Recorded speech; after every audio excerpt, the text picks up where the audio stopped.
જંબુસરના કારેલી ગામે ક્ષત્રિય અસ્મિતા સંમેલન યોજાયું। ભારતીય જનતા પાર્ટીને મત ન આપવા પ્રતિજ્ઞા લેવડાવવામાં આવી છે।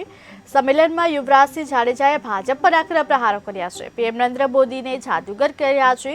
જાદુગર સાથે સરખાવ્યા છે। કેસરી સાફો પહેરી મતદાન કરવા જવા હાકલ કરી છે। જોકે યુવરાજસિંહ જાડેજાની ઉપસ્થિતિમાં ક્ષત્રિય અસ્મિતા સંમેલનનું આયોજન કરાયું હતું।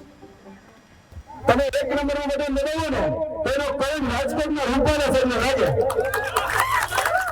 કેમ ખબર? કારણ કે આપણી માટે તો ભારતીય જનતા પાર્ટીએ જ્યારે 19 તારીખ આપણી વાત ન માની ને ત્યારે જ આપણે બીજા ફેસની લડાઈ શરૂ કરી દીધી અને આપણે આંદોલનને નામ આપ્યું કે હવે 26 લોકસભાની સીટ ઉપર અમારા માટે ભારતીય જનતા પાર્ટીનો ઉમેદવાર એ પરસોત્તમ રૂપાલા। જે મેરા સાહેબ આવ્યા સાહેબ શું કે ખબર કે ભાઈઓ બહેનો તમારે ઉમેદવારી નથી જોવાનો, તમારે મને જઈને વોટ કરવાનો। આવું કે ને હવે હું તમને કહેતો જાઉં છું ભાઈઓ બહેનો તમારે આ ઉમેદવારને પરસોત્તમ રૂપાલા સમજીને વોટ કરવાનો છે। એટલે તમને ખબર પડી જાય તમારો વોટ તમારે ક્યાં નાખવો, એમાં કાંઈ શીખવાનું નહીં પડે।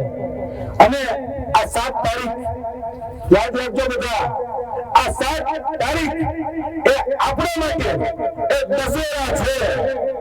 7 તારીખ આપણા માટે દશેરા છે અને દશેરા એ કેસરિયા પહેરી કેસરિયા કરવા માટેના છે। એટલે સવારે 7 વાગે ઉઠી અને સીધું જ કેસરી સાફો પહેરી અને લાઈનમાં ઊભું રહી જવાનું। એટલે 4 તારીખ આવે રિઝલ્ટ જોવાની વાર નહીં લાગે, જેટલા કેસરી સાફાવાળા હશે એટલે ત્યારે રિઝલ્ટ રિઝલ્ટ નથી ભાઈ સાહેબ જીતી ગયા, બરાબર? આપણે એ ધ્યાનમાં રાખવાનું। તમે એક નંબરમાં બધું